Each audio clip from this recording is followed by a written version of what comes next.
Welcome to Study Loop. Okay, so when two capacitors are connected in series, then each capacitor will have the same charge as the charge for the net capacitance. So what that means is when we find the potential difference across each capacitor, what we can do uh, there is first we can say that okay, the net charge is which is Q equivalent, which is equal to the charge for each capacitance, which is Q1 and Q2, and from there we can say that Q equals C times V, and using that formula we'll have C equivalent times the total voltage, and C equivalent will be this guy since they're connected in series, so we're using the reciprocal rule, and if we plug in the values we'll have the following. So it's going to be zero point 0.5 microfarad, so we convert that to farad. That's going to be 10 power minus 6, and then this will be 1.4 10 to the power minus 6 farad reciprocal, and voltage is 9 volts, and that should be equal to 3.316 times 10 to the power minus 6 coulomb.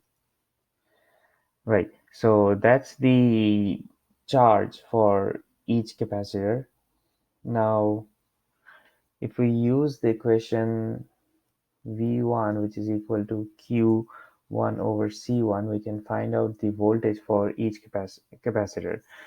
And so Q1 is, again, from the previous calculation, it's going to be 3.316 times 10 to the power minus 6 coulomb.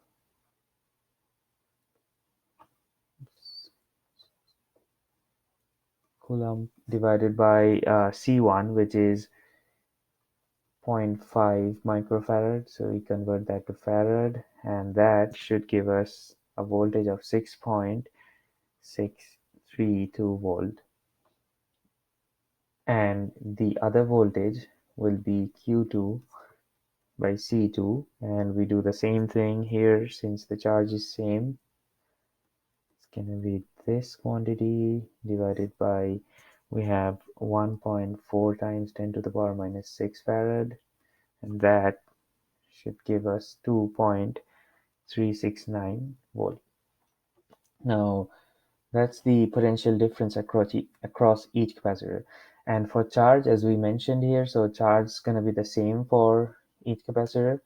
So let's just write that down again. So it should be Q1 equals Q2 equals Q equivalent, and that quantity is equal to 3.316 times 10 to the power minus 6 coulomb. Okay, and so now the question is what happens when they're connected in parallel. So for parallel, we'll use the linear rule, and for a parallel connection, so if two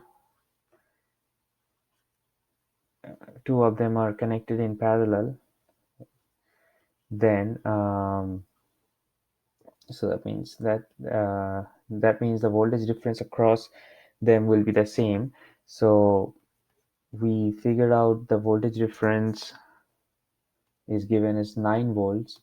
So that means V1 is going to be 9 volts, and V2 is going to be 9 volts as well.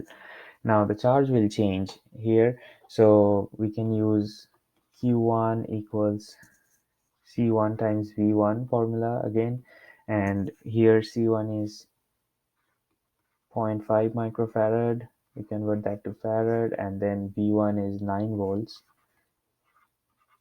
and that gives us a charge of 4.5 times 10 to the power minus 6 coulomb.